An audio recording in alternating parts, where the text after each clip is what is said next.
अस्सलामुअलैकुम दोस्तों, क्या हाल चाल है। तो ओमान वालों की बातें सुनने के बाद जो है सियोल इंशियन एयरपोर्ट पे लैंडिंग हो चुकी है। स्टिकर था नो एंट्री का नज़र आ गया है। ठीक है, बाकी भी वीज़ा हम दिखा देंगे, टेंशन ना लो।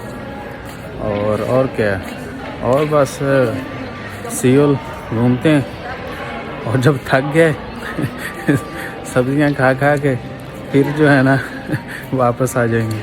इधर हलाल फूड का बड़ा मसला है। और इधर आज ठंड भी है। पिछले 2-3 दिन पहले मौसम 25-30 टेम्परेचर था, अभी जो है वो शुरू हो गया है। बारिशें हुई हैं तो 12-14, 10-15 जो है ना वो चल रहा है टेम्परेचर। एयरपोर्ट के नज़ारे भी दिखाते हैं आपको। तो ये अराइवल है जी। इमिग्रेशन वाले तंग तो करते हैं बंदे को, लेकिन थोड़ा समझदार बंदा हो तो फिर हैंडल कर ही लेता है। खैर ये गिदड़ सिंह हैं जिनको वीज़ा लगवाते हैं, उनको तो हम बता देते हैं।